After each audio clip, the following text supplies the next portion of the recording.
Hello, everyone. Saludos a todos. Yo soy Jimena Reyes de la Federación Internacional por los Derechos Humanos. Bienvenidos al panel sobre proteger las víctimas, los defensores, los profesionales, incluyendo abogados y periodistas. En este panel vamos a hablar de dos contextos relacionados. La situación de defensores de derechos humanos, periodistas, trabajadores que van a desaparecer para callarlos, para asustarlos y para también asustar a la comunidad donde ellos trabajan, ejercen. Y también la situación de familiares de desaparecidos, que también son víctimas, de defensores que apoyan los temas de desaparición forzada y que son objeto de amenazas, de hostigamiento. ¿Cómo podemos proteger a este universo de personas? Vamos a empezar, como los otros paneles, vamos a tener un poco dos secciones del panel y vamos a empezar entonces las intervenciones con Linda Ekholm. Linda is a policy officer at the External Service Human Rights Division. She's a senior human rights expert for the European External Action in Brussels, and she has over 20 years of experience in the range of human rights related to issues of all kinds, and has worked in the Foreign Ministry of Affairs of Finland. Thank you. So the first question I wanted to ask you is about the role of European delegations. A lot of people in the room, in their own countries, have the presence of European delegations in the countries. What is their role in terms of protection of human rights defenders, of victims of enforced disappearances? Maybe if you can start by introducing this subject, please. Of course. Mil gracias, Jimena. Just let me start by also expressing our solidarity with all the victims of enforced disappearance and the organizations also in this room, human rights defenders, lawyers, and journalists that continue, despite the very hostile environment, to seek for truth and justice. And for the EU, human rights are not really a policy choice. They're really legal obligations stemming from our treaties. So our delegations around the world, they have a very, let's say, good mandate, solid mandate to work on human rights issues, including enforced disappearances. So to do outreach and advocacy towards the duty bearers, but also support the work of the families of the victims, with human rights defenders and national human rights institutions and organizations. And we have quite an extensive toolbox at our disposal. And beyond, for example, accompanying you in events and gatherings and organizing different things together, we do issue public statements on emblematic cases, for example, where we have the permission of the families and the legal representatives. We also give statements on the more sort of general context, so on impunity, attacks, harassment, torture of human rights defenders. We do trial monitoring and detention visits. We visit detention facilities, which can also be of support to families and victims. And we see also with the rise in enforced disappearances in peaceful protests, for example, in the context of elections, that our electoral monitoring missions can have, at least to some extent, a preventive role to play. I really want to stress the human rights dialogues that the EU has with governments across the world. So last year, for example, we had dialogues with more than 40 governments of different regions. And this is really a space where we bring up individual cases of concern to us that has been brought to us by families and by human rights defender organizations. But we also discuss broader structural issues, challenges when it comes to human rights on impunity, accountability, discrimination and violence, etc.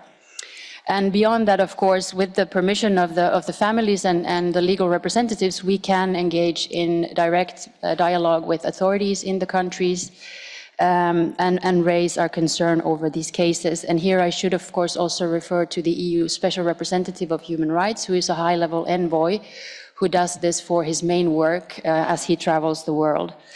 The EU's Protect Defenders program should be mentioned. It's one of our most direct and effective human rights tools to protect persons at risk.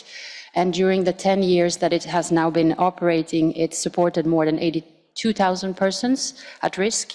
And last year alone, we supported over 10,000 human rights defenders, relatives, and communities in more than 100 countries. And finally, I also want to point out, of course, that enforced disappearances, as we've discussed, thrive in the context of impunity.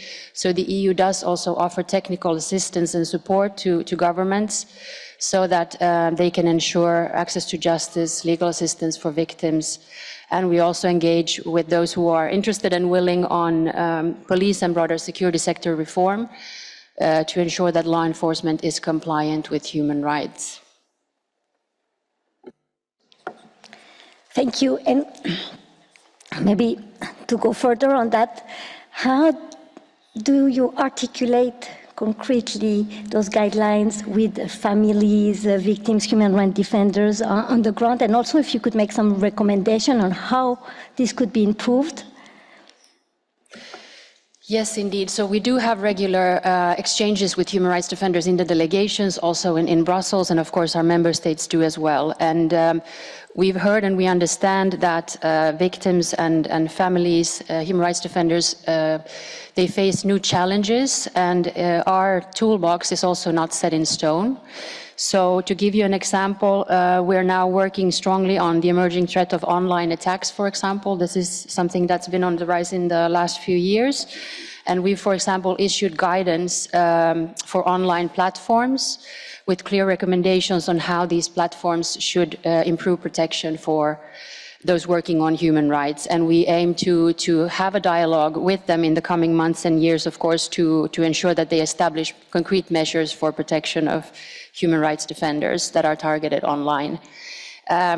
Second, another issue that has been brought to our attention, and it's also been raised in some of the panels, is the rise of transnational regression. So people are not anymore attacked only in their own countries, or they're also being abducted abroad. And this is something we raise with governments. We condemn and express concerns where this happens in third countries. We insist on non-refoulement, for example. We deliver emergency funds and relocation. And we also call on governments not to abuse the Interpol Red Notice system. And I also want to mention our global initiative against impunity, because as we've discussed, enforced disappearance may also constitute crimes against humanity. So in 2023, the EU launched this new initiative. It's really a civil society-led initiative, and that's important for us. So it's really those with the knowledge and the know-how and the contacts in the field who are doing this. And the aim is to address the impunity for core international crimes and serious human rights. So there are projects being funded to tackle impunity for genocide, crimes against humanity, and war crimes. And you asked for recommendations. So I think one key issue is, of course, that criminalization matters, as we've heard time and again here as well. So we need to continue to raise awareness about the roadmap that the Convention offers in terms of ensuring rights of victims, having access to justice and prevention. And we also see that international actors such as the OACHR and other international governmental organizations can be really key in giving technical advice to governments who are aspiring to ratify the convention. And then, as I've mentioned, for example, we are one of the biggest donors in the field of finance, of emergency relocation, legal aid, medical support, safe digital devices, security training, etc. But the needs and the demand is growing very fast. So we need other actors, donors, to step up as well. And we really see that persons at risk would need relocation alternatives also in their own region.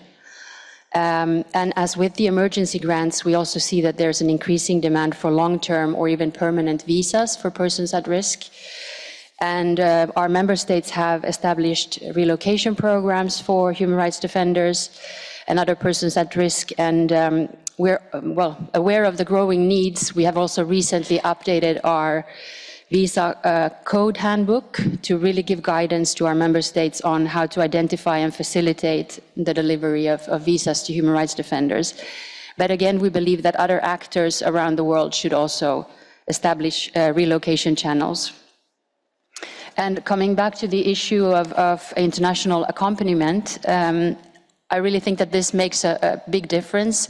We already referred to ICRC and OHCHR, but through our own experience, we also see that the international community, the diplomatic community, has a very important role to play.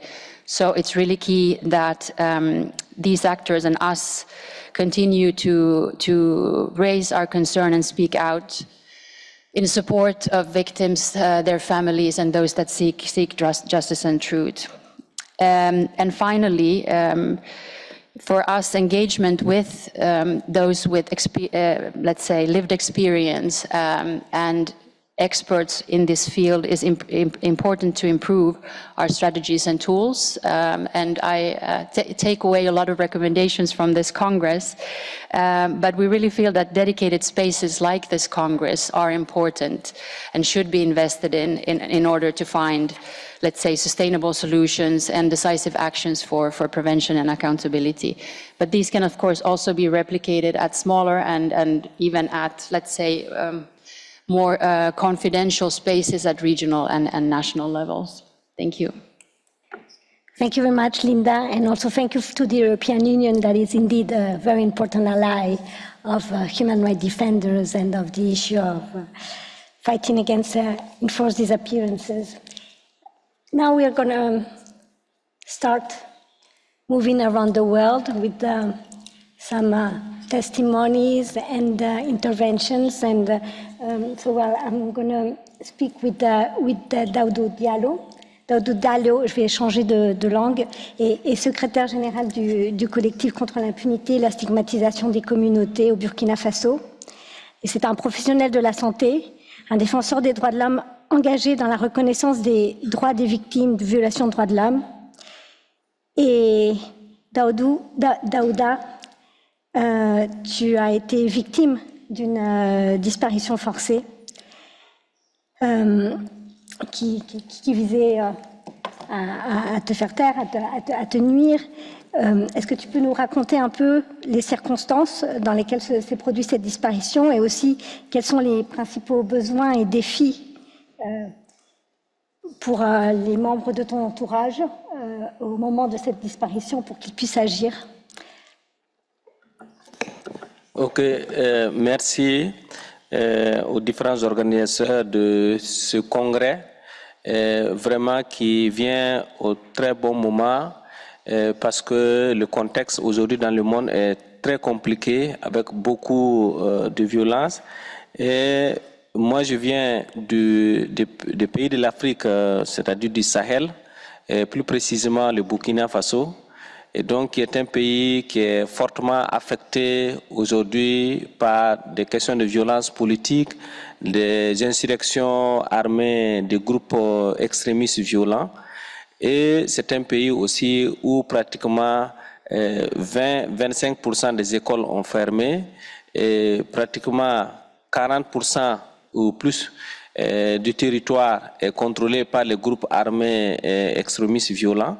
Donc je viens d'un pays qui est marqué par un contexte extrêmement compliqué et où aujourd'hui la question des défenses des droits de l'homme est considérée comme une question taboue, et considéré, tout acteur de droits de l'homme aujourd'hui est considéré comme un ennemi de la nation, du pays, parce qu'au regard de la dégradation de la situation, il y a eu 2 coups d'État en moins de 8 mois dans mon pays. Et avec l'arrivée des militaires au pouvoir, on a enregistré, ou on enregistre toujours, beaucoup de cas d'enlèvement et de disparitions forcées.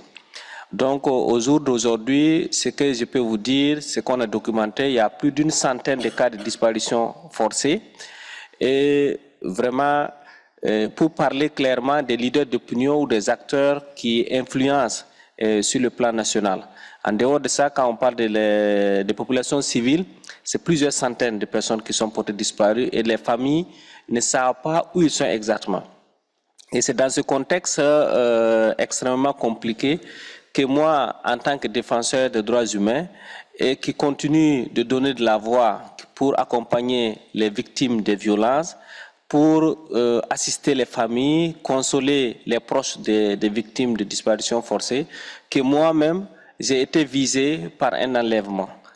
C'était le 1er décembre 2023 et j'ai été enlevé par 4 individus en civil mais armés.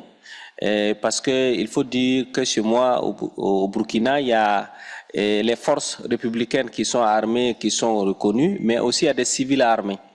Donc j'ai été enlevé par 4 individus non identifiés et j'ai été jeté dans un véhicule non immatriculé pour une destination que moi-même j'ignorais. Et on m'a bandé les yeux, j'ai été enchaîné et on m'a amené dans un endroit où je ne savais pas c'était où. Et dès les premiers jours, c'était vraiment très compliqué parce que je ne connaissais pas mon sort, je ne sais pas qu'est-ce que j'allais devenir. C'était la panique générale parce qu'on ne savait pas qui m'a enlevé. On ne savait pas exactement qui m'a enlevé. Et c'est ça qui est beaucoup problématique dans ces situations d'enlèvement et de disparition forcée. On ne sait pas qui est l'auteur. Et les proches sont allés vers les services étatiques qui ignoraient, qui disaient ignorer aussi les auteurs de mon enlèvement. Donc du coup, c'était la panique généralisée. Mais heureusement qu'avec l'engagement et la détermination des partenaires, des amis et partenaires du Burkina, c'est-à-dire pour parler de l'Union européenne, des organisations internationales comme la FIDH, Amnesty, les organisations de la société civile régionale et africaine et sahélienne. Donc il y a eu une très grande mobilisation pour dénoncer ma disparition. Et même les syndicats des travailleurs ont fortement dénoncé cette situation. Et partout dans le monde, je ne saurais aborder ce message sans dire un grand merci à tous ces acteurs qui ont vraiment agi dans tous les réseaux, dans tous les créneaux, y compris les canaux diplomatiques, pour amener notre État à finalement me faire apparaître sous une tenue militaire où on m'a finalement enrôlé dans l'armée. On m'a enrôlé dans l'armée, j'ai eu une formation et finalement j'étais déployé sur le terrain dans les 3 grandes régions qui sont affectées par la crise sécuritaire et des régions qui sont beaucoup plus contrôlées par les groupes armés extrémistes, les groupes djihadistes. Et donc j'étais obligé de faire la guerre. Parce que l'armée prétexte que comme je suis contre les violations, comme je suis contre les exactions, ils vont m'amener faire face au groupe djihadiste qui attaque mon pays. Et donc si on venait à me tuer, que ça n'engage que moi. Et donc pendant plus de 100 jours, j'ai fait face à ces groupes de violence où j'étais obligé de faire la guerre et durant ces 100 jours. Et comme je suis professionnel de santé, j'étais obligé aussi de soigner le personnel militaires qui étaient blessés. J'ai également ramassé beaucoup de corps, ceux qui tombaient sur le terrain de combat. En tant que professionnel de la santé, j'étais obligé de ramasser les corps, de les conditionner, de les emballer pour que l'hélicoptère vienne chercher les corps. Et donc pendant c'était horrible, c'était très difficile. Et donc, mais le plaidoyer international, le plaidoyer national a continué. Et jusqu'à ce qu'un jour, on m'annonce ma libération, on m'amène à Ouagadougou, et c'est ainsi qu'on m'a libéré au niveau de la capitale, et en me disant que si je continue de déranger le pouvoir, même si on ne me prend pas, on va prendre mes proches, c'est-à-dire les membres de ma famille, et il y a beaucoup de cas comme ça, où certains ont leurs membres de famille qui sont aujourd'hui enlevés, mais ça intervient dans un contexte extrêmement difficile parce que c'est un régime militaire qui est au pouvoir. Et donc, j'ai compris aussi la mentalité dans laquelle les militaires agissent. Donc, ce qui me permet de dire J'ai vu des parents et des proches de victimes ici hier qui contextaient les autorités qui passaient au présidium pour s'exprimer. Je vais demander à ces victimes, moi aussi également je suis victime, de trouver une stratégie diplomatique pour mieux parler aux autorités. Parce que personnellement, j'ai vécu avec ceux qui m'ont enlevé, mais j'ai vu qu'il y a certains qui étaient contre l'enlèvement. J'ai vu des militaires, quand j'ai dit que j'ai fait plus de 1 mois, 2 mois, 3 mois sans avoir de nouvelles de ma famille, j'ai vu certains militaires qui larmoyaient. Parce qu'ils n'imaginent pas qu'on puisse infliger une telle sanction à un civil. Et il faut vous dire également que même il y a des acteurs qui sont impliqués dans les enlèvements qui finissent aussi par être enlevés. Et ça aussi, il y en a plusieurs cas. Et donc, les autorités même qui parlent souvent ou qui font partie du système ne sont pas à l'abri de l'enlèvement ou de disparition forcée. Donc, de telle sorte qu'il y a lieu qu'on continue de défendre des principes et des valeurs de justice, peu importe qui est concerné, peu importe d'où vient l'injustice, quel que soit l'auteur, et il faut dénoncer. Il faut dénoncer les principes parce que l'important de défendre la justice, c'est que tout le monde en bénéficie. Tout le monde en bénéficie, que tu fasses partie du système du gouvernement ou pas, tout le monde en bénéficie de la lutte des défenseurs des droits de l'homme. Donc voilà ce que je pouvais dire, le contexte dans lequel j'ai été enlevé. Maintenant, par rapport aux défis, les défis sont très clairs.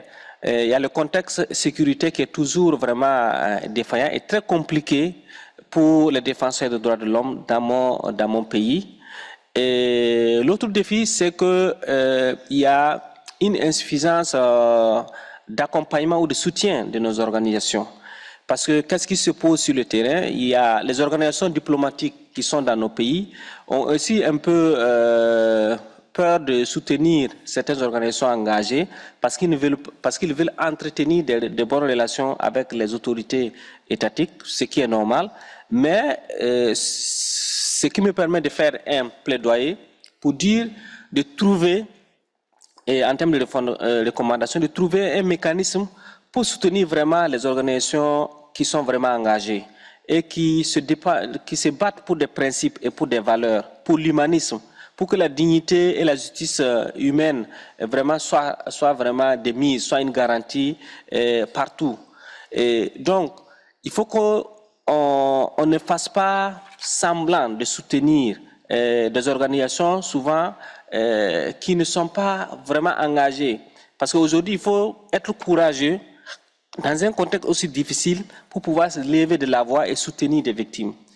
Et donc, en termes de recommandations, c'est de demander à ce qu'on renforce les mécanismes de protection et d'assistance et d'accompagnement des victimes de disparition forcée et de leurs proches. Je dis très bien et leurs proches, parce que les familles souffrent souvent plus que ceux qui même ont été enlevés. Parce que par exemple, si toi tu es enlevé, à un moment donné tu connais ton sort, et tu es dans un endroit précis, toi tu es situé, mais tes proches, tes parents, tes amis, tes camarades de lutte ne savent pas où tu es. Donc c'est un traumatisme vraiment très, très lourd à supporter, à endurer.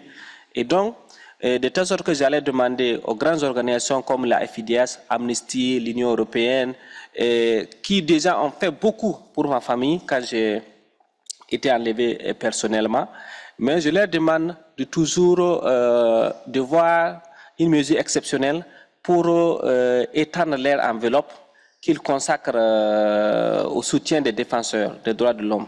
Parce que je pense qu'il y a une enveloppe qui est consacrée, qu'on ne doit pas dépasser, c'est-à-dire 10 000 euros. Mais pour un défenseur qui est enlevé et pendant de longues périodes, et 10 000 euros, c'est beaucoup, mais ce n'est pas beaucoup quand on voit les besoins à un moment donné que cela nécessite pour soutenir les familles et les proches et les camarades de lutte. Donc c'est de faire un plaidoyer pour dire exceptionnellement que les organisations comme l'Union européenne, la FIDH, Amnesty et autres, qu'ils voient comment vraiment ceux qui sont victimes de disparition forcée, ceux qui sont victimes de la disparition forcée, comment mieux les soutenir, mieux accompagner leurs familles. Ça c'est très important. Et deuxièmement, c'est de voir comment soutenir le déploiement, la relocalisation des familles de ses proches. Voilà, parce que, quoi qu'on dise, même quand on te libère, après, ça devient aussi, tu es suivi permanemment. Voilà, tu es suivi permanemment parce que tu as découvert beaucoup de choses, tu connais beaucoup de choses, donc tu es un témoin gênant.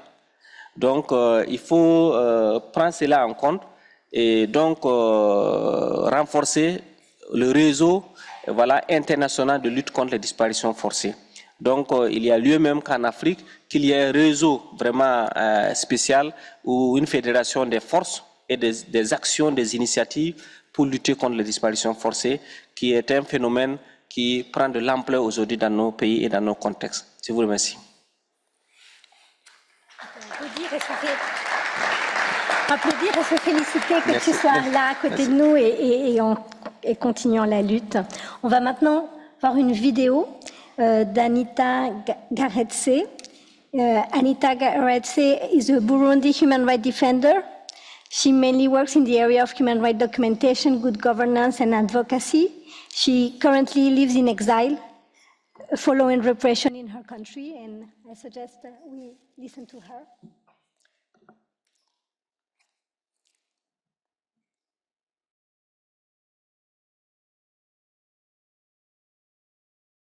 Bonjour, je m'appelle Anita Gateretse. Je suis une activiste burundaise, coordinatrice nationale de la coalition Tournons la page Burundi. Comme la plupart des activistes burundais, je vis en exil suite à la répression et aux menaces qui pèsent actuellement sur les défenseurs des droits humains dans mon pays.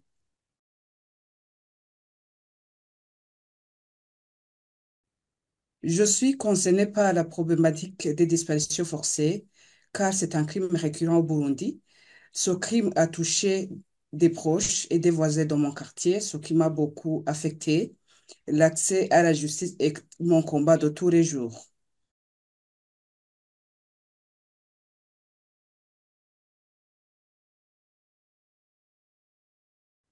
Les disparitions forcées constituent un phénomène complexe au Burundi.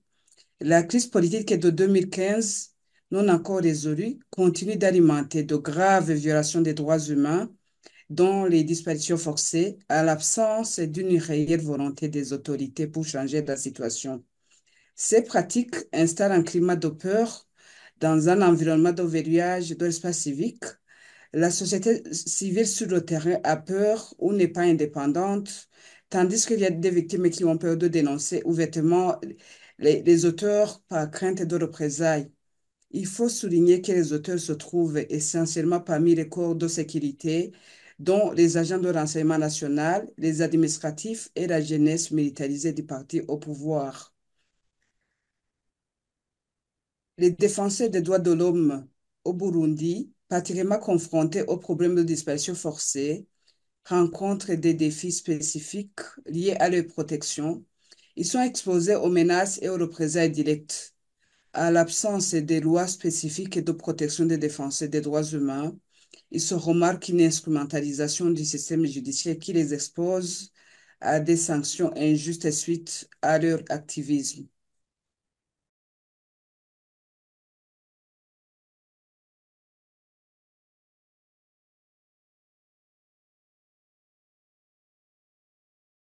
Ma recommandation pour mieux protéger les défenseurs des droits de l'homme contre les disparitions forcées dans mon pays et dans le monde, il est essentiel de renforcer des mécanismes de protection par l'appui des structures nationaux, régionaux et internationaux de sécurité de protection des droits de l'homme. Il faut aussi favoriser les réseaux et les alliances entre les activistes au niveau international. Enfin, je vous souhaite de beaux échanges et de bonnes résolutions pour l'éradication des disparitions forcées dans le monde. For those answers, I suggest now that we turn to Violeta. Violeta Fisner is a human rights lawyer and a board member at Memorial Human Rights Defense Center. Memorial Human Rights Defense Center was established after the Russian authorities forcibly dissolved Memorial Human Rights Center in Russia. For years, Memorial has been working on grave human rights violation in post-conflict areas, including cases of enforced disappearances, and including North Caucasus. Could you maybe explain and tell us of the links or common patterns between the phenomenon of enforced disappearances in Northern Caucasus and in Ukraine? Thank you. There is indeed a link and a common pattern between the enforced disappearances in the North Caucasus and the enforced disappearances of Ukrainians in the context of the full-scale invasion of Ukraine. I have to start with saying that in Russia, the practice of enforced disappearances has originated in Chechnya during the First and Second Russian-Chechen Wars. Memorial has documented between 5,000 and 8,000 disappearances during this period of time. But to be honest, we believe that the real numbers are much higher because a lot of people were just afraid to talking to human rights defenders and reporting about these crimes into the involvement of the Russian authorities. Memorial has provided and continues to provide legal help to the victims and the families of the disappeared. And for example, our lawyers filed many complaints and demanded the effective investigation of these cases. We also applied to the international human rights mechanisms, including the European Court of Human Rights and the Working Group. But unfortunately, despite all of this, the authorities failed to conduct the effective investigation of these cases. And in almost all cases, perpetrators were not found, and the disappeared persons or their remains were not found. The authorities have not even publicly apologized to the families of the disappeared or provided any compensation or any other support. So despite all of this, due to this atmosphere of impunity, later this practice of enforced disappearances has spread to different regions of Russia. And now we see how it is used against Ukrainians in the context of the full-scale invasion of Ukraine. There are thousands, and at least 7,000 of Ukrainians who are subjected to enforced disappearances by the Russian authorities. They're held incommunicado, many of them are tortured. They do not have access to a lawyer and their families don't know where they are. So they're placed outside of the legal framework. And only if a criminal case is open against these people, there is a chance to locate him or her, because then the detention is legalized. And in Russia, there are human rights defenders and human rights projects which focus on these specific issues. They help to locate the Ukrainians in Russia and in the occupied territories as well. But of course, this work is extremely dangerous, so I'm not going to say any names of these organizations or people. But what is important to understand that this situation that we have in Russia within the enforced disappearances is a clear example of what can happen if we ignore the past and if we do not learn from it. So the history will just simply repeat itself. Thank you.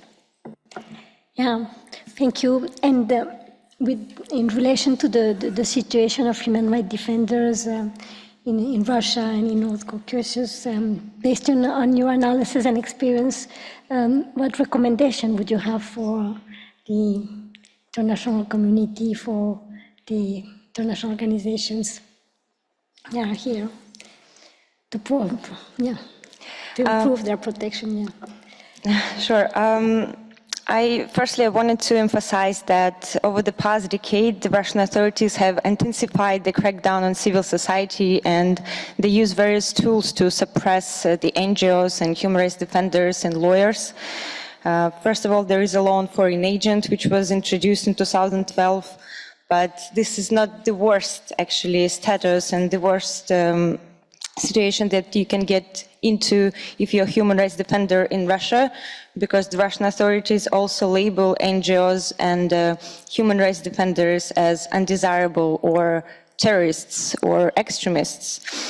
And such labels means a complete ban on the activities of these organizations, or it can lead to criminal prosecution for individuals.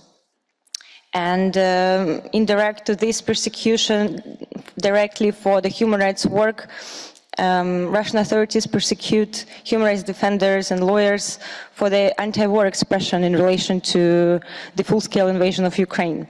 And this is the general situation in Russia. What is important to understand that the crackdown on civil society in the North Caucasus, for example, is even worse, because in addition to all of these judicial methods of repression, the authorities also use the extrajudicial persecution, including physical attacks, threats, and intimidation. And because of this, as I said before, a lot of people in the North Caucasus, especially in Chechnya, they're afraid of talking to human rights defenders and reporting about these violations. And in relation to recommendations, I think, first of all, it is not just enough to declare that the practice of enforced disappearances is bad and it must be eliminated. It's important to draw attention to these cases whenever it is possible, like during the interstate communications and at the international level. For example, during the Human Rights Council, the review of the UPR, review at the treaty bodies, and so on. And states should use all available mechanisms to ensure the accountability for those responsible for the enforced disappearances, including the use of universal jurisdiction. And yesterday we talked about it a lot. And a few speakers already mentioned that it's important to provide a financial support and other support for the NGOs and human rights defenders working in this field, and I completely agree with that, but I just wanted to add to that it's important also to support the international human rights mechanisms dealing with these cases of enforced disappearances, including the working group, other special procedures, including the country mandates, the treaty bodies, and so on. And I also agree that it's important to provide visas and other relocation opportunities to the victims of enforced disappearances and human rights defenders and lawyers who are working on this issue and facing the persecution at home because of this work. And moreover, states should refrain from facilitating and contributing to transnational repression against the victims of enforced disappearances, human rights defenders, and lawyers. And finally, I think it would be also very helpful to organize trainings and other programs for the human rights defenders, lawyers, and even state agents. The trainings on how to deal with these cases of enforced disappearances, how to address them at the national and international level. Thank you. Thanks to you, Violeta, and thank you for the work of Memorial. And I think again we can. So we are now going to move to the second part of this panel. So I'm going to ask the colleagues that have spoken to give space to our further panelists. And so we already have Graciela and Andrea here, but if Antoine could come along, and also Mortaza. Thank you. Tu peux rester si tu veux. C'est bon? Tu peux rester si tu veux de la place.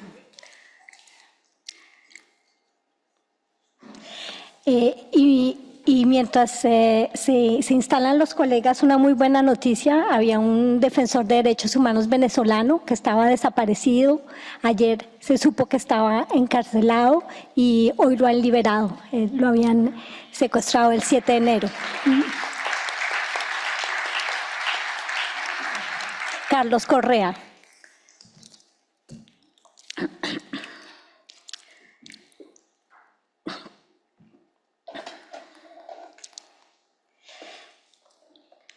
Bueno, gracias. Vamos a seguir entonces esta discusión. Ahora con Graciela. Graciela es responsable regional de campañas para las Américas en Amnistía Internacional y lleva 15 años trabajando y defendiendo campañas o iniciativas para promover la protección de la libertad de expresión de todas las personas y los defensores y defensoras de derechos humanos. Entonces, Graciela, una primera pregunta. Estás en particular trabajando sobre las estándares, normas de protección de las mujeres buscadoras en las Américas. Si nos puedes contar un poco cuáles son los fundamentos de eso y por qué es importante promover el derecho a la búsqueda. Bueno, muchas gracias, Jimena. Muchas gracias por contar con Amnistía para este congreso.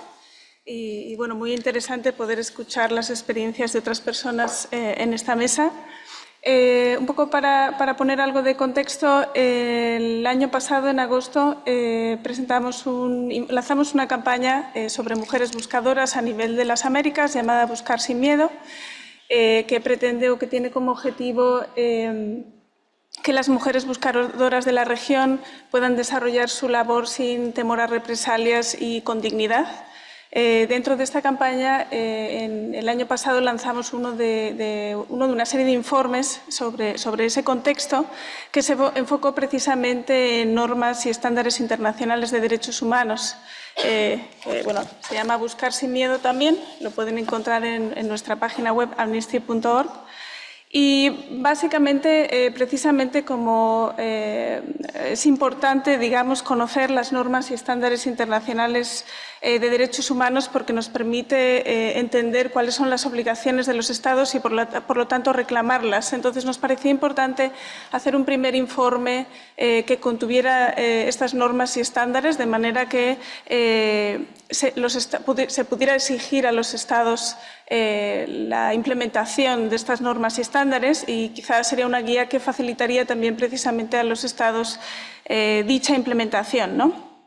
Entonces, bueno, es un ejercicio, un esfuerzo que ha hecho Amnistía para poder recoger normas y estándares internacionales de derechos humanos también a nivel regional que aplican para la protección de mujeres buscadoras de personas desaparecidas en las Américas. Entonces, el informe es básicamente eso.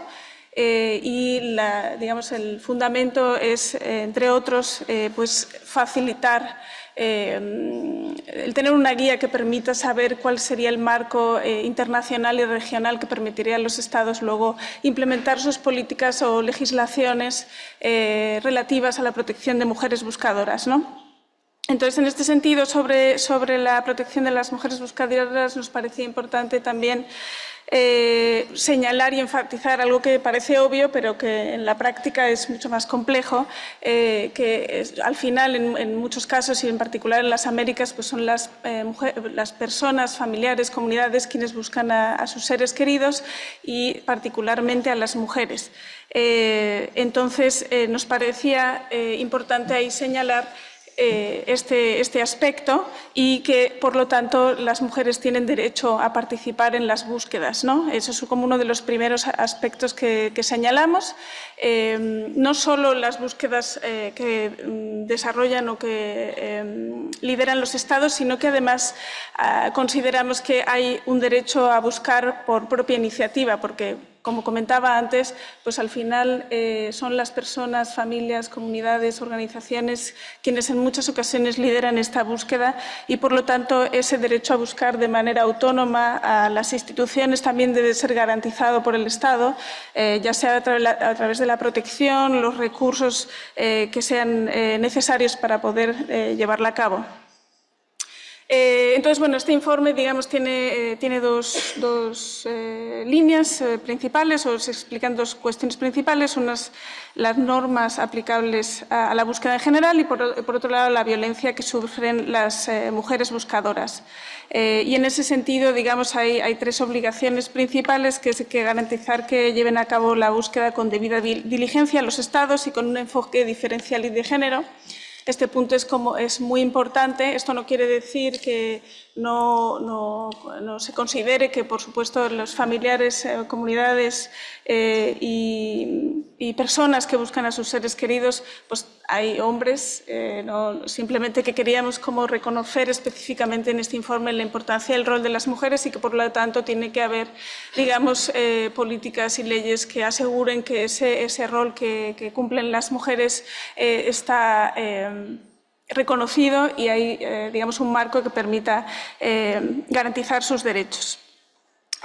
Por otro lado, también, como comentaba antes, garantizar la participación de las personas que buscan sin discriminación sus derechos, su derecho a buscar, ya sea en las búsquedas organizadas por el Estado como por las que se organizan de manera independiente.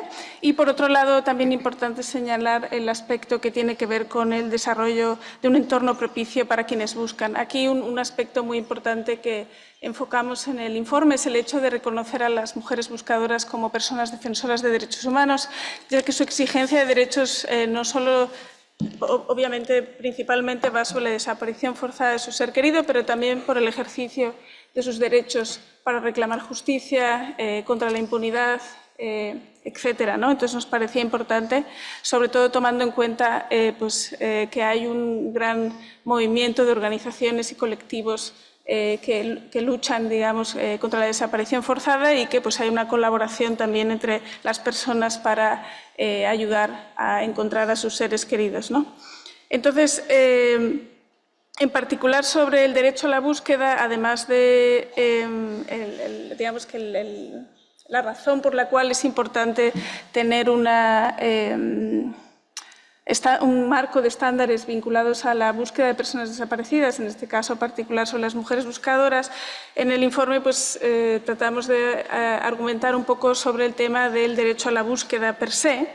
Y ahí tiene eso está, como comentaba antes, un poco vinculado al tema de que al final, como las familias son quienes tienen todo el impacto negativo de la desaparición forzada de la persona y son quienes realmente lideran este tema. Entonces, creemos que reconocer este derecho podría ayudar a tratar de garantizarlo, para entender un poco, para, digamos, tener una guía y un marco más claro sobre cuál es el papel de las personas que buscan, particularmente las mujeres buscadoras, y para poder establecer luego políticas y leyes que realmente garanticen sus derechos, ¿no? Entonces, creemos que podría ayudar ese reconocimiento de derecho a buscar a estos aspectos.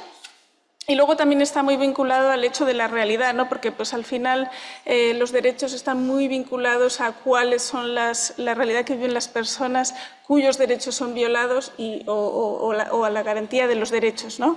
Entonces, ahí nos parecía importante también resaltar que de ahí va dirigida la segunda parte, cuál es la situación que viven las mujeres buscadoras en las Américas. Hay múltiples riesgos que viven, están vinculados, digamos, desde la criminalización, estigmatización, violencia de género en particular, dado que aquí tratamos de destacar el papel de las mujeres buscadoras, el asesinato y, hay múltiples tipos de ataques que reciben, y no solamente hacia la integridad física, pero también otros aspectos más vinculados con derechos económicos, sociales y culturales. La falta de recursos, por ejemplo, dado que la búsqueda por lo general es liderada por las familias, las comunidades, muchas veces sus propios recursos económicos, de tiempo, de todo tipo, que invierten en la búsqueda. Entonces, este aspecto también es crucial a la hora de garantizar el derecho a la búsqueda, tomar en cuenta este aspecto. Entonces, creemos que, dado el contexto que hay en las Américas, y en ese sentido hemos publicado también un reciente informe sobre Colombia que se basa en la historia de Fundación Lidia Erika Bautista, que aquí está Andrea, que luego podrá contar ella misma.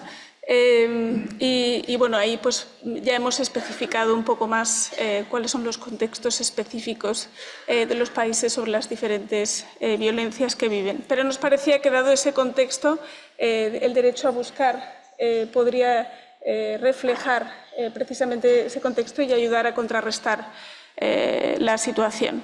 Eso sería un poco. Gracias. Tal vez un último punto y reconocer el increíble trabajo que hacen las madres buscadoras en el mundo entero y la cantidad de fosas en México que se han encontrado gracias al trabajo que ellas llevan a cabo.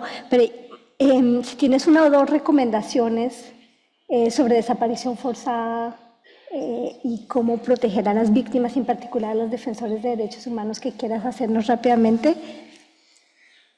Sí, bueno, en el informe compartimos 10 recomendaciones que están un poco basadas en el marco internacional de derechos humanos, o sea, vinculado primero al hecho de que es el Estado quien tiene la responsabilidad y la obligación de buscar en primera instancia. Es algo que siempre enfatizamos, ¿no? Es muy importante reconocer el derecho a buscar, pero es muy importante siempre recordar quién tiene la obligación. Y luego el tema de la participación, ¿no? de las mujeres o de las personas que buscan en las búsquedas, ¿no? Y el tema del entorno propicio para personas defensoras de derechos humanos. Entonces, bueno, en ese sentido, digamos, las recomendaciones van en esa línea y, entre otros aspectos, pues recomendamos el reconocimiento del derecho a buscar, o sea, el hecho de que los Estados reconozcan el derecho a buscar, a la búsqueda de personas desaparecidas sin discriminación, sin excluir sus obligaciones como Estados. También reconocer la importante labor de las mujeres buscadoras como defensores de derechos humanos y todo lo que ello implica, garantizar sus derechos, abstenerse de cualquier tipo de ataque a las personas que buscan y, en el caso particular de las mujeres, todo lo que tiene que ver con violencia de género. Y también nos parece importante resaltar la cuestión, dentro de las recomendaciones, garantizar que las familias desplazadas forzosamente y las personas de otros países puedan participar en los procesos de búsqueda, que esto es un tema que nos parece muy relevante. En muchas ocasiones mujeres buscadoras por su labor están en riesgo y tienen que desplazarse a otros lugares de su país o incluso ir al exilio debido a su situación de riesgo. Y luego está la cuestión de las personas desaparecidas forzadamente en otro país que no es el suyo y las dificultades que hay para poder participar en la búsqueda, que tiene que ver desde cuestiones prácticas relacionadas con tener una visa o tener recursos para moverse de país, ¿no? Y bueno, por último, el tema específico sobre la garantía de acceso a recursos para el mantenimiento de unas condiciones de vida digna. Muchas veces hay personas que desaparecen, que a lo mejor son, digamos, las personas que proveen de recursos. Y esto implica, y además la cuestión de que la búsqueda en sí es una inversión de recursos muy grande y eso, pues los Estados deberían tomar medidas para garantizar que esa situación no afecte a unas condiciones de vida digna. Muchas gracias, Graciela. Les propongo ahora que escuchemos a Andrea Torres. Andrea Torres Bautista es abogada de la Fundación Nidia Arica Bautista para los Derechos Humanos. Es una organización de familiares de víctimas de desapariciones forzadas en Colombia. Andrea es sobrina de Nidia Arica Bautista, que fue desaparecida el 30 de agosto de 1987. Y la organización representa más de 500 casos de desaparición forzadas y de violencia sexual en 7 regiones de Colombia. Justamente sobre el derecho a la búsqueda, Colombia ha tenido importantes avances con la Ley de Protección de las Mujeres Buscadoras. ¿Nos podrías compartir un poco cuáles han sido las justificaciones de la misma y en qué estamos en Colombia con este tema? Bueno, muchas gracias. La Ley de Protección de Mujeres Buscadoras, digamos que su objetivo principal era reconocer el rol de las mujeres buscadoras como constructoras de paz y visibilizar todas las afectaciones y graves violaciones a los derechos humanos que habían sufrido en el marco de la búsqueda.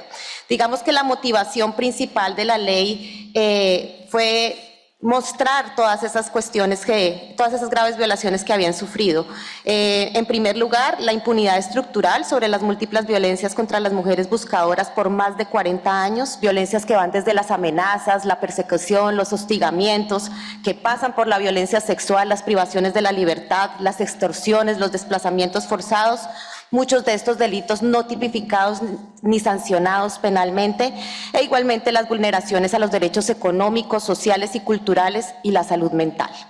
Las mujeres buscadoras en Colombia han padecido el abandono del Estado en cuanto a que no han tenido derecho a la vivienda, a la educación, a la salud, ni ellas ni sus hijos por estar dedicadas a la búsqueda. En consecuencia, las mujeres buscadoras históricamente han tenido a sus espaldas una carga que le corresponde al Estado, sin que su trabajo haya sido reconocido ni mucho menos remunerado. Una gran parte de las buscadoras son de la tercera edad, que no tienen acceso a la salud, ni siquiera pueden soñar con una pensión, pese a haber dedicado su vida a buscar. En este sentido, la motivación de la ley también era una forma de reivindicarlas como constructoras de paz. Durante años las mujeres se dedicaron a luchar por los derechos de sus seres queridos sin mirarse a sí mismas. Al hacerlo, esto nos permitió reconocernos como víctimas y con esto la ley transformó esos dolores en derechos. Gracias. Bueno, ahora tenemos esa ley entonces. Y en términos de retos... Bueno, la ley tiene varios retos. Los principales. La implementación de la ley implica diversos retos y desafíos. En primer lugar, la necesaria articulación efectiva entre las instituciones y el cumplimiento de sus deberes de acuerdo a sus competencias. La ley establece la creación de un registro a partir del cual se haga la caracterización de las mujeres buscadoras identificando sus necesidades y condiciones. Esto se traduce en voluntad política.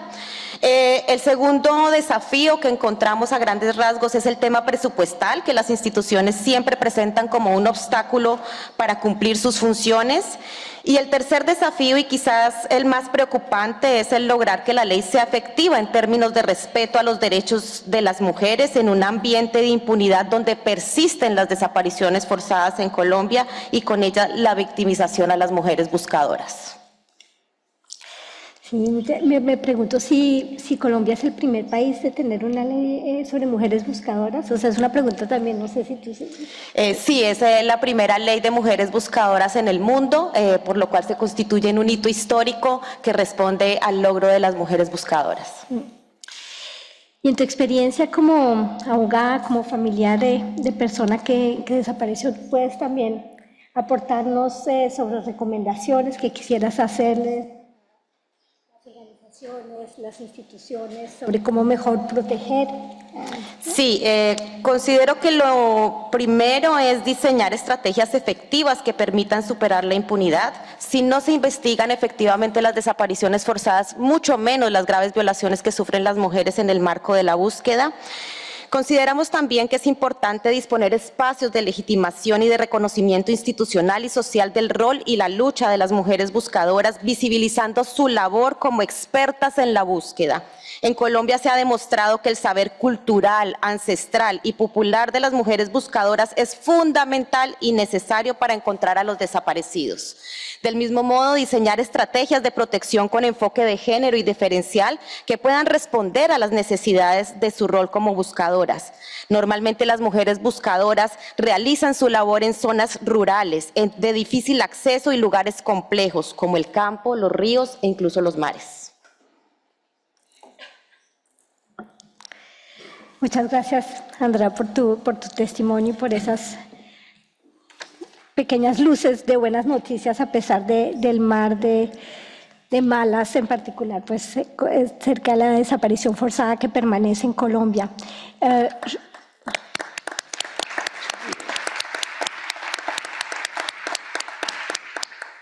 Sí. Je vous propose qu'on passe maintenant à notre troisième dernier intervenant, qui est Mortaza Beboudi. Mortaza, tu es journaliste et reporter. Mortaza s'est fait en particulier reconnaître par ses reportages au cœur de la guerre, en particulier en Afghanistan.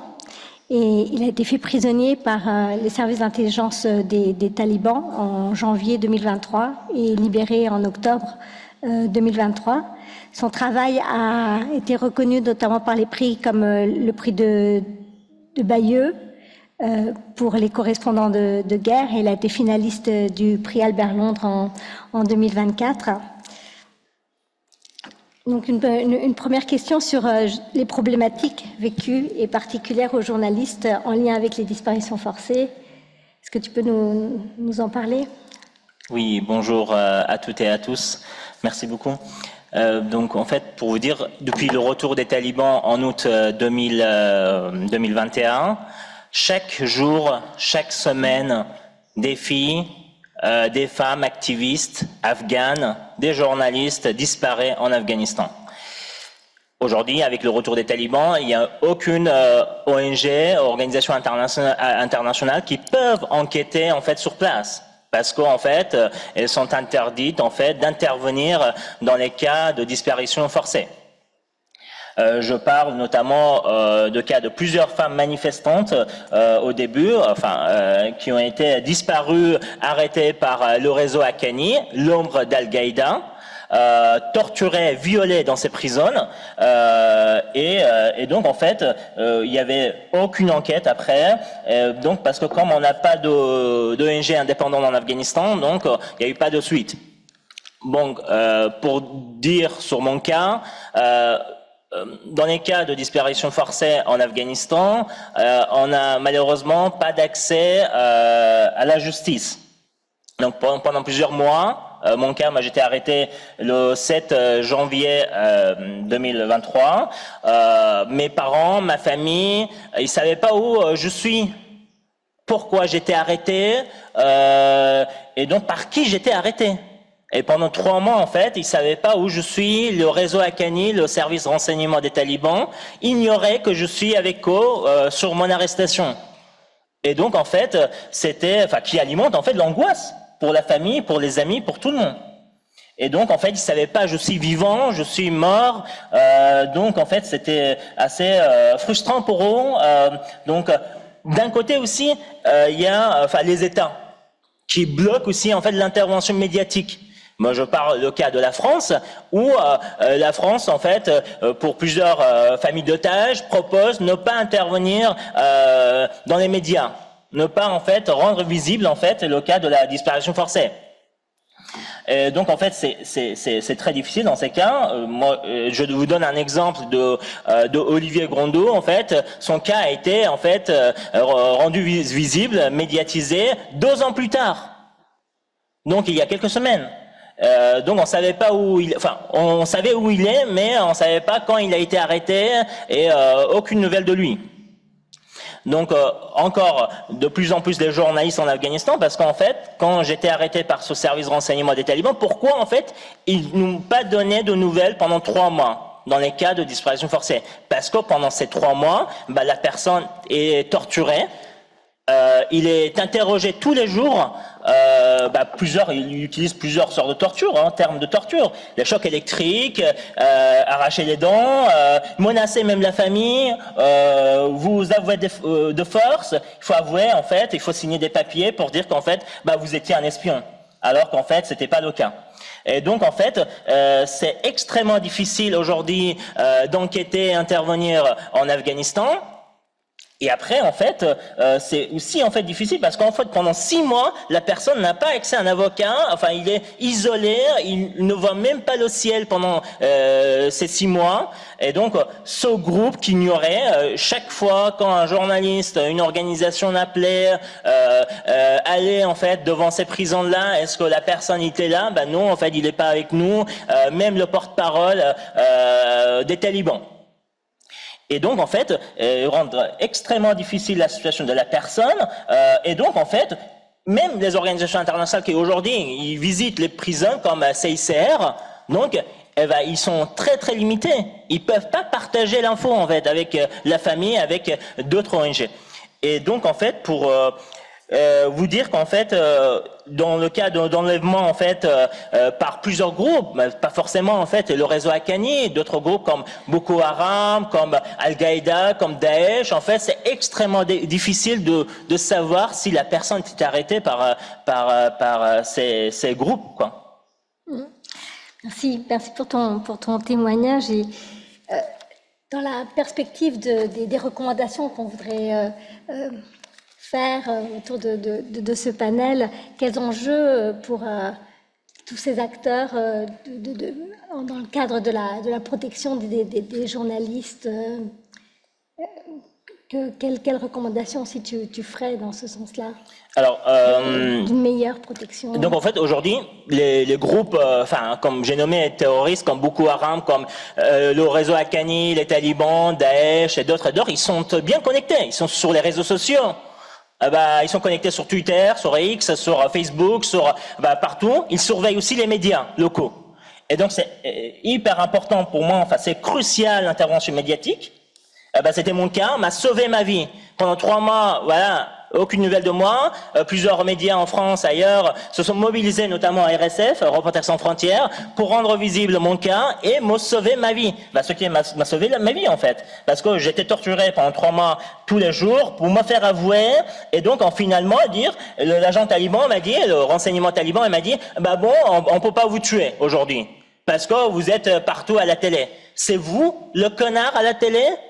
En fait, en me disant, en me frappant, parce qu'en fait, là, ils étaient déçus parce qu'ils ne peuvent plus me tuer, en fait, dans cette prison de renseignement. Et donc, c'est important l'intervention médiatique. Pourquoi, en fait? Parce que quand le cas de la disparition forcée est médiatisé, donc ces groupes terroristes, ils regardent, ils surveillent les médias sur les réseaux sociaux, donc ils ont peur après. Et donc, en fait, ils font attention. Et on peut sauver la vie de quelqu'un, arrêter, réduire les tortures des gens, puis savoir si la personne est arrêtée par ce groupe terroriste ou pas. Et donc en fait c'était mon cas au début. Pendant 3 mois il y avait aucune nouvelle. Puis après ils ont dit on l'a arrêté parce que accusé d'espionnage, fait partie de la résistance, qui a emmené de l'argent de la part de l'État français à la résistance, par exemple. Donc en fait c'est l'intervention médiatique, à mon avis, parce que moi je suis journaliste, je connais en fait ces zones de guerre, comment ça se passe, et donc c'est crucial déjà rendre visible, contacter les médias locaux. Un exemple, le représentant de l'ONU, peu importe en Syrie, en Afghanistan, ailleurs, quand il fait un tweet sur cette arrestation, sur ce cas de la disparition forcée, donc son tweet repris dans tous les médias locaux, et donc ça empêche les tortures, ça empêche en fait, il y a un suivi, ce groupe terroriste qui enlevait en fait la personne, donc on les empêche de tuer la personne, torturer la personne. Donc c'est important de mobiliser les organisations internationales, notamment l'ONU, notamment RSF, qui a mené en fait un combat énorme pour moi en fait, pour ma libération, en contactant plusieurs sources, notamment les avocats locaux. Parce que dans ce cas, quand il y a un avocat local intervient en fait dans le cas, même quand en fait ces avocats ne sont pas reconnus par ce réseau Haqqani, par les talibans, qui sont même pas reconnus pour l'État, pour les États européens, mais ça facilite quand même les négociations. Et donc en fait aussi l'intervention de la représentante européenne. Moi j'aimerais rendre hommage à Rafaela Yodis, la ex-représentante de l'Union européenne en Afghanistan, l'ancien chef du centre de crise de la Commission européenne, décédé malheureusement. C'est elle qui a participé aussi à ma libération, qui a participé à la libération de plusieurs otages en Afghanistan. Si elle n'était pas là, par exemple, à ma libération le 18 octobre dernier, en 2023, donc en fait, j'étais pas là. J'étais à l'aéroport, j'étais arrêté, j'étais libéré, j'étais reçu par Rafaela, et puis il m'a accompagné, il m'a mis en sécurité dans le bureau de l'Union européenne. Et puis après, en fait, quand il m'a accompagné à l'aéroport de Kaboul, me faire évacuer vers la France, donc un agent de renseignement du réseau Haqqani, il venait encore m'arrêter pour dire on n'est pas au courant que vous étiez libéré, en fait. On n'est pas au courant de cette négociation de libération. Donc c'était elle qui est intervenue en fait avec son garde-corps. Il dit non, pas du tout. Il a été libéré en fait officiellement avec une lettre de libération. Et donc pendant une demi-heure encore, il fallait discuter avec cet agent, puis après que je puisse prendre en fait ce vol. Merci de rendre hommage à Rafaela. On est content de savoir de retour. J'ai une dernière question. Une mesure de prévention qu'on pourrait mettre en œuvre pour protéger les journalistes en particulier. Est-ce que tu en aurais une à mentionner? Bien sûr, oui. Donc en fait, déjà, plusieurs organisations internationales, l'ONU, l'ORSF, Reporters sans frontières, en fait, ils ont besoin en fait aussi un soutien dans les cas de disparition forcée, parce qu'en fait, par exemple, le soutien post-détention, c'est crucial. La personne, quand il a été libéré, en fait, il a besoin, moi je vois 2 psychologues, une psychiatre, toutes les semaines, depuis ma libération. Et parce qu'en fait, il n'y a pas de fonds, comme vous venez de mentionner, en fait, 10 000 euros, c'est rien. La personne doit aller à l'hôpital, les visites médicales, psychologue toutes les semaines, la psychiatre, puis après professionnellement, comment il peut réintégrer en fait, retrouver son travail. Le cas des journalistes en Afghanistan, en fait, quand à la libération, en fait, ils sont accusés de collaboration, mal vus, en fait, ouais, vous étiez détenus, aujourd'hui, on n'a plus de travail pour vous, et il est toujours en risque sa vie en étant en Afghanistan, parce qu'il n'y a pas d'ambassade, la personne ne peut pas être évacuée vers ailleurs. Et donc, en fait, c'est extrêmement difficile. Donc, on a besoin d'un fonds, en fait, créer un fonds d'urgence pour financer, en fait, ces visites médicales, psychologues, créer aussi, en fait, un soutien juridique et professionnel des journalistes libérés. Parce que, oui, en France, ça existe, mais pas dans les pays en voie de développement, pas en Afghanistan, pas, je ne sais pas, en Iran, en Burundi, je ne sais pas où. Donc, en fait, il nous faut un fonds, créer un fonds, de la part de je ne sais pas qui, donc la Commission européenne, d'autres, des organisations internationales de l'ONU, soutenir en fait, devenir en soutien de ces organisations comme RSF et d'autres, pour en fait donner, aider, accompagner ces détenus libérés récemment. Moi, je vous propose qu'on applaudisse et applaudisse l'ensemble des intervenants pour leur courage, leur travail à la défense des victimes de disparitions forcées ou de lutte contre les disparitions forcées. On va passer maintenant à l'étape des questions. Je vous remercie aussi d'avoir tenu le temps qui nous permet d'écouter quelques commentaires ou questions, et puis ensuite on aura les conclusions d'Antoine. Alors je ne sais pas s'il y a quelqu'un qui passe avec le micro. Voilà. Et donc on a évidemment beaucoup de commentaires. On va peut-être prendre le monsieur là-bas pour commencer. Alors, je vais être très stricte sur le temps. So quickly. My name is... Hello, just 1 second. I want to make a comment. I'm going to be very strict on time because, so 1 minute maximum each. Okay? Yemeni journalist and writer. I'm a guest writer in City in Bern and representative of Writer in Exile Committee in Bern International and for the 6 cantons in the Swiss Romand. I used to be in jail myself, as I've been kidnapped in a book fair 2014 in Egypt.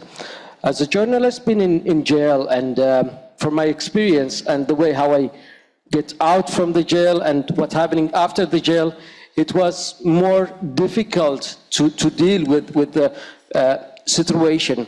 But I always have a question when we go outside from this, we always try to find a fund and help for the people in after or before or between. But always the radicalism or the people who always banned it from opening bank account or opening or they are not legal, they always got the guns easy, but the pen always gets broken. So it's easy to break the pen, but it's hard to break the gun. So the process, we are just try to save the fish after she go outside to the outside of the sea. The real action, we have to make a change. As an example, now my lawyer, when I used to be in the jail, now my lawyer in difficulty, but when I try to help him, this is a big question, how we can save writers, what is the processes, what is the real action? Thank you. Can we save journalists? Can we make a change? This is the big question. What is the processes? And do we have to take everyone outside from the country to be safe? Thank you very much. Merci. Let's move to another question. And thank you for keeping it as short as possible so we can... Ici, where is the microphone? Well, go ahead, please, Madam here. Hermans. I'm a researcher at Ghent University, specialized in Syrian enforced disappearance and transitional justice. I have a question for Ms. Elkom from the External Action Service, and maybe a question, recommendation. The European Union has, of course, several instruments with regard to protection of human rights defenders, and also considers that enforced disappearance, of course, is a crime which has huge ramifications for countries and human rights defenders in countries it is working in. So my question, and also maybe a recommendation, is to what extent does the European Union consider strengthening its work with regard to enforced disappearance, also knowing that the families of victim groups, etc., plead for more than just sympathetic policies and statements, etc. So will there be a special instrument, a policy instrument dedicated to strengthening the work around enforced disappearance? Thank you. Thank you. We have one lady here, please.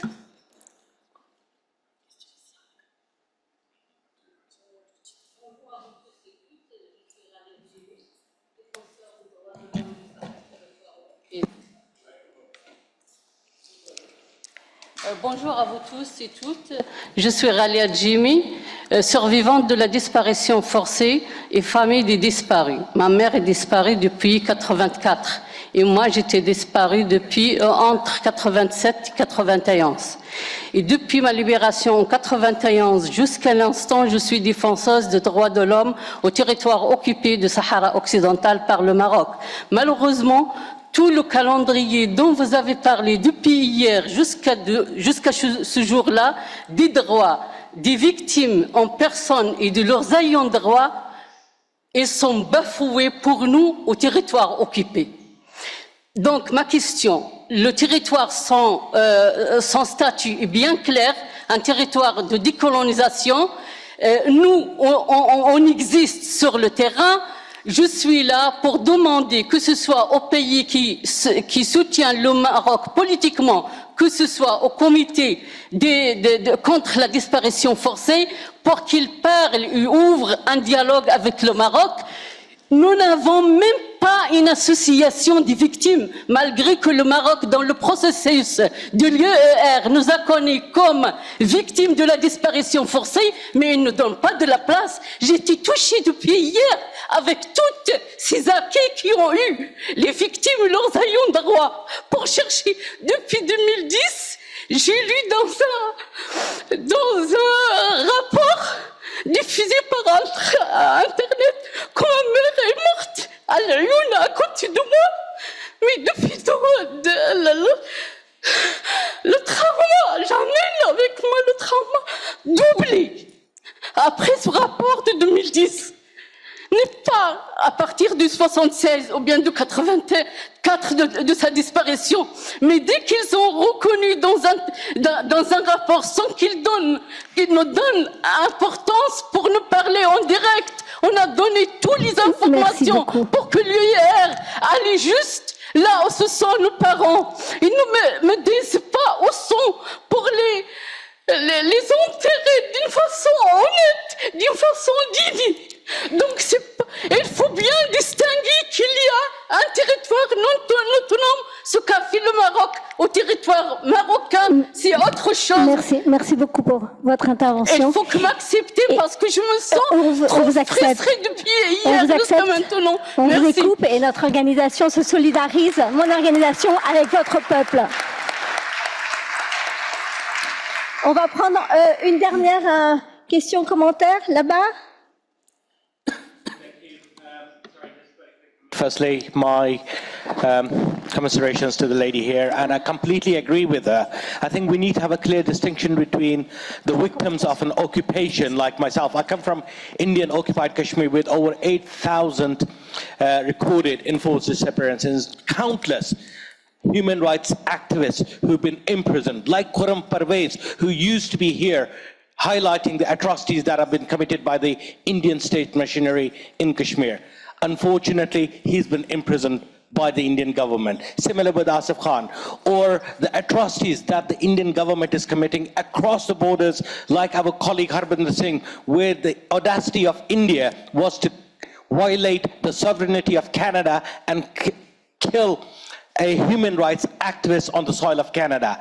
What does this mechanism, what does this organization propose how we protect these human rights defenders, one who do not have any legal framework? The state is oppressing them, the state is after them, killing them, there's no rescue, there's no aid. And what about the families? We're suffering abroad while we're living abroad in Europe. India is targeting the human rights activists in Europe. Our families are getting targeted and we've got nowhere to go. When we come to these institutes to report, this is our hope, that our message. Unfortunately, this year, when I came to this first conference that's been arranged on enforced disappearances, and I looked at the consultative report on Asia, I did not see India being mentioned in there. Is this a deliberate message or an oversight? What message are you giving to the victims of these occupational forces, that there's nobody to hear them? I completely understand that this organization may not be able to do much practically on the ground, but at least, please remember that you cannot omit the victims of these such occupationals. You are the voices, and you have to ensure impartiality, coverage for these victims is always there. Thank you, and here again, all our solidarity, and the FIDH has published a report on Kashmir and enforced disappearances. We can take one more. I think, I don't know where the organization, but I think we can take one more. And then there's so many people, hands up. On the back, there's a green sweater person, yeah.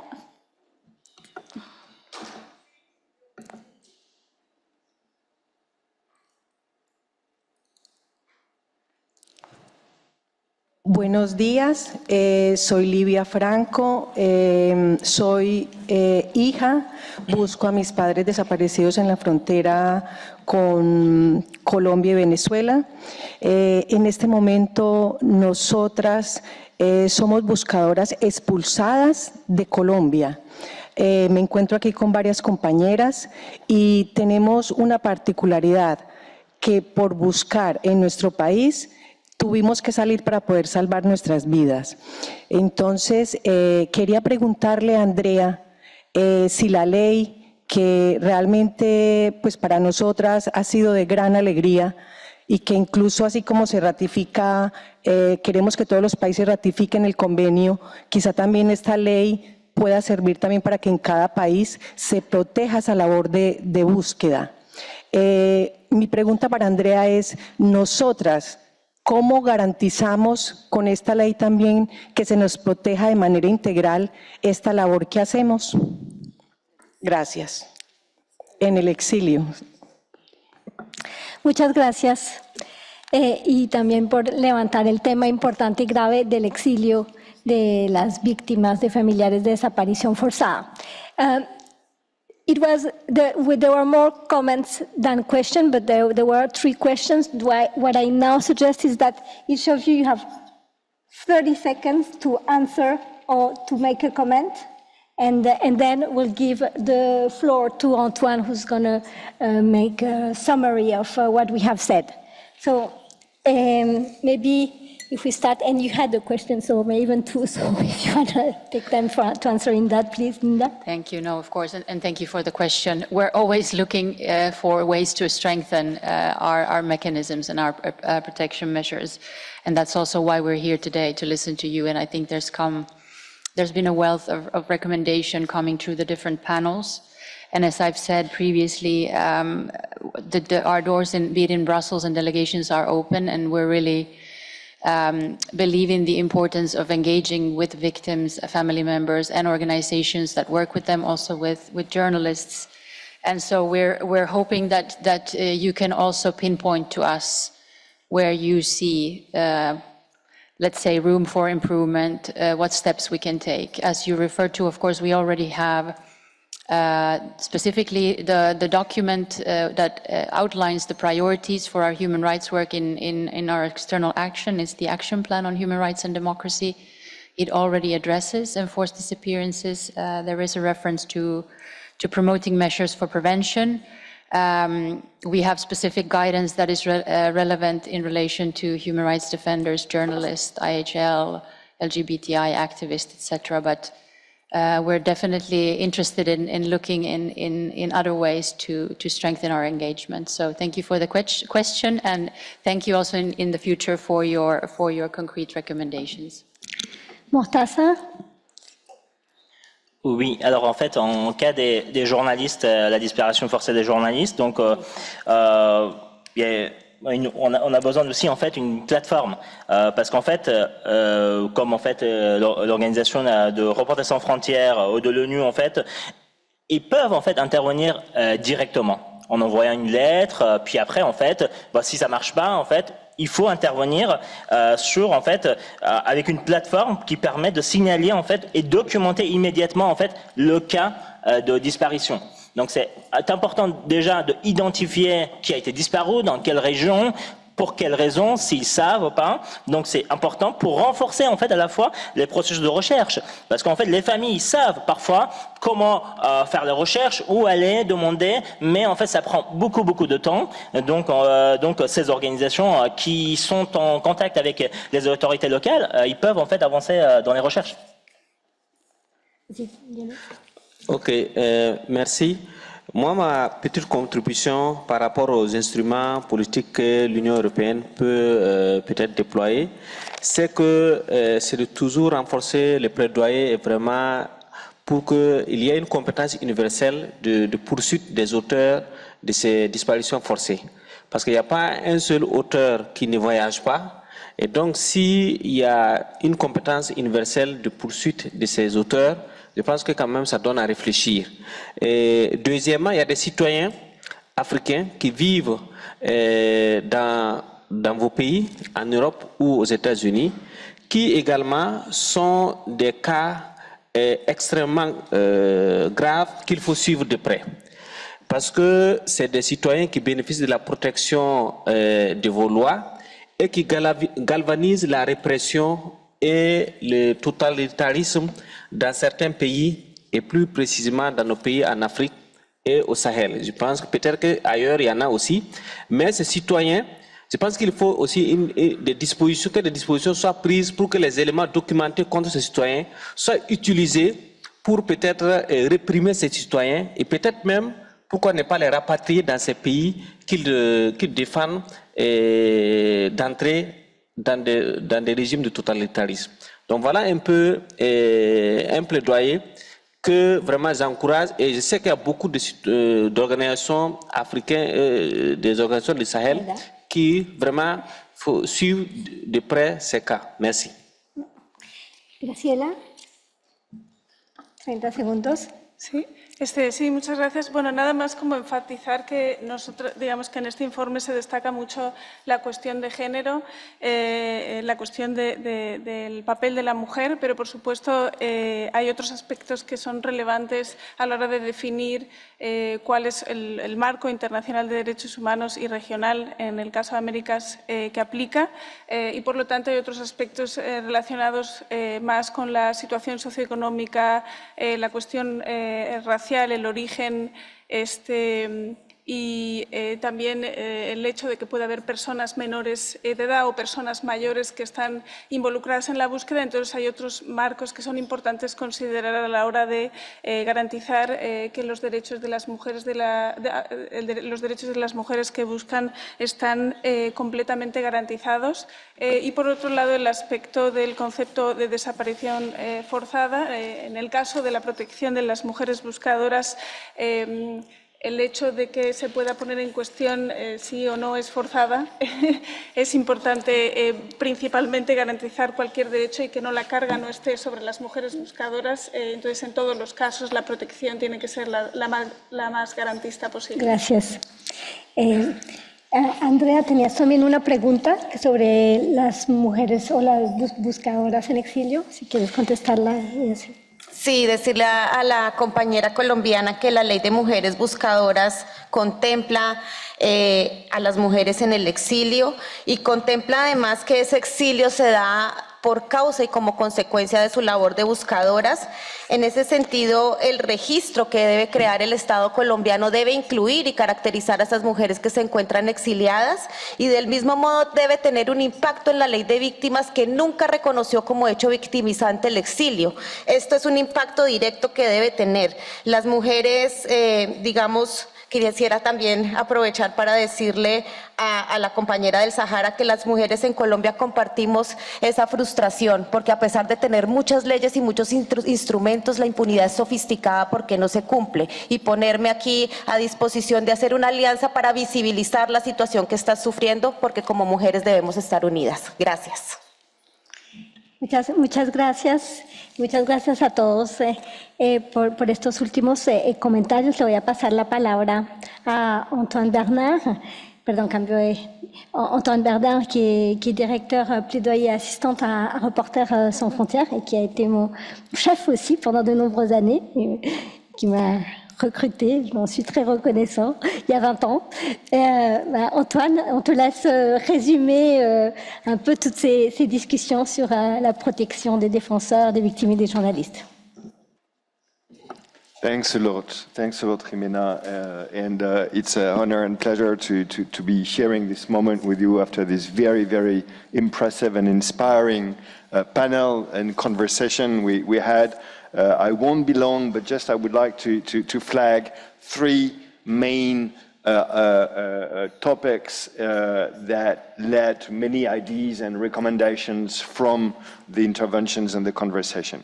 The first one relates to the need to increase the protection of families, legal representatives, NGOs, journalists. It's the topic for our panel today. All of you have highlighted the very important need in that regard. Maybe it's good to recall that when discussing about this, reflecting about this, we can get inspired or work under the shadow of the Convention against enforced disappearances in that regard, because the Convention, as we all know, defines victims in the broad sense, any person suffering a direct damage. That includes families to be considered as victims, with provisions in that regard to protect families. Also because the Convention refers to the rights of NGOs, legal representatives, for example, with specific rights because of the role they need and asked to play in searching for disappeared, rehabilitation, etc.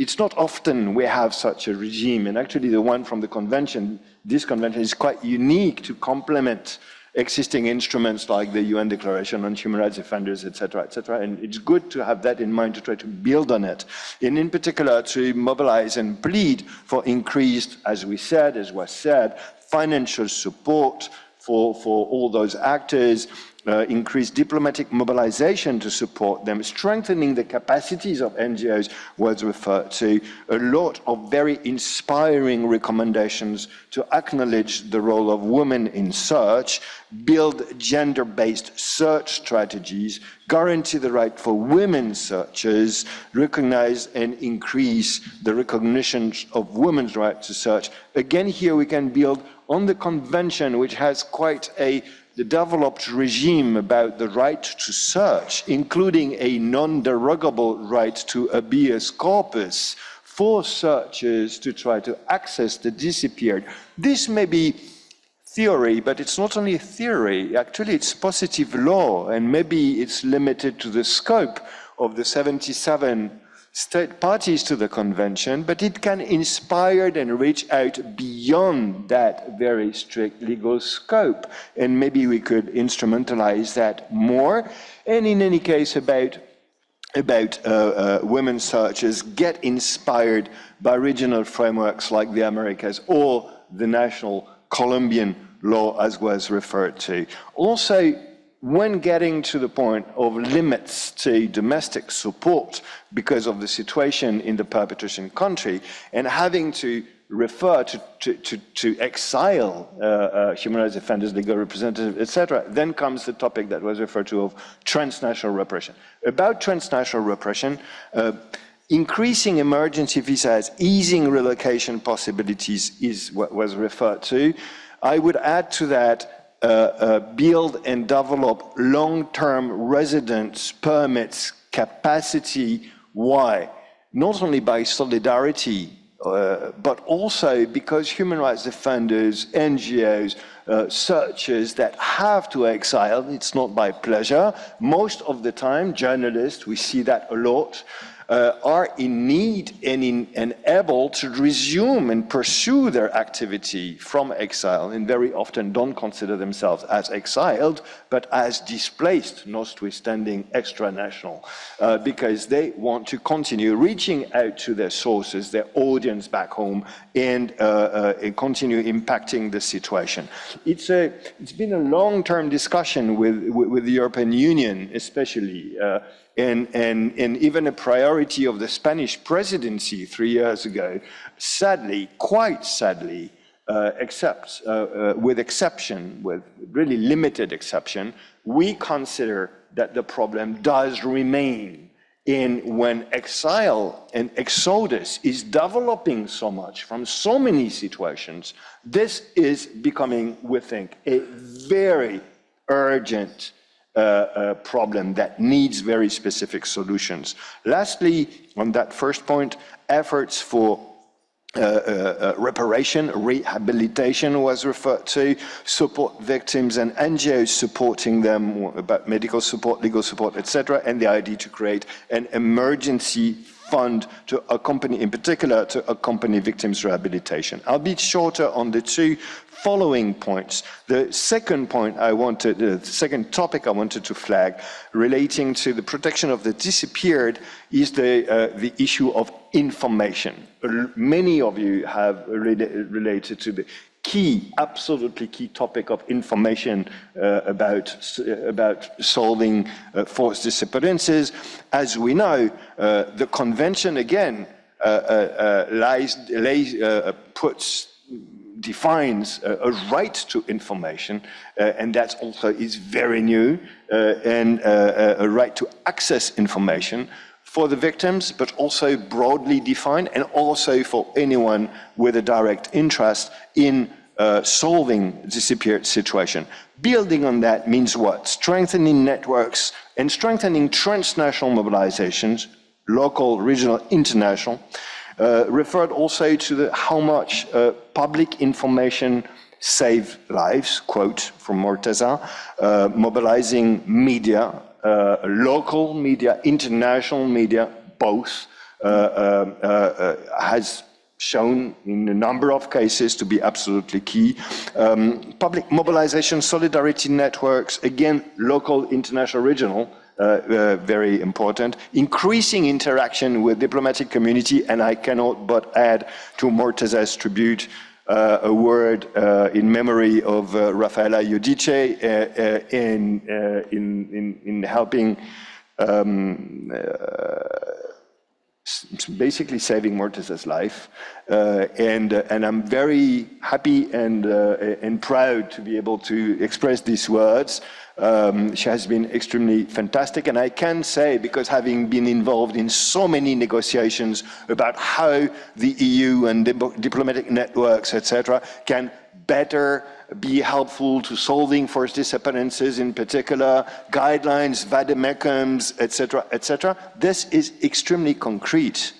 It's an EU diplomat, and it can be from any other democratic countries, taking her car, driving to the prison, waiting for the disappeared or the arbitrarily detained, not anymore arbitrarily detained, to get out, taking him in the car, putting the person under protection, and then ensuring that the conditions are met for you to be able to escape. It's very concrete. It's very simple. It's like observing trials. It's as important as that. And so, thank you, Rafaela. Last point, and I conclude. Protection of the disappeared, again, mechanisms. Many of you refer to the need to increase states' responsibility mechanisms and individual accountability for international crimes mechanisms in the case of forced disappearances.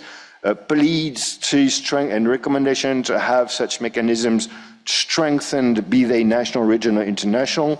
One very important reference was made to the fear of reprisals by families, lawyers, NGOs in domestic context when resorting to protection mechanisms, and accordingly the need to be able to address that when the fear of reprisal is so much that it will self-censor resorting or activating recourse procedures. This needs to be solved. It relates to very concrete examples right now, and I'm thinking of Burkina Faso in particular, where we can see how much families, legal representatives are afraid of activating recourse procedures, not only domestically because unable and unwilling, but internationally because of the fear that it boomerangs back negatively. So having to address that is absolutely key.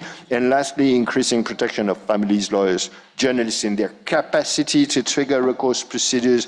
Again, a lot from the convention that can inspire a forthcoming recommendation. Last word. I think most of the recommendations that were expressed today express how much we are fed up with running after the train of repression when the train is speeding up.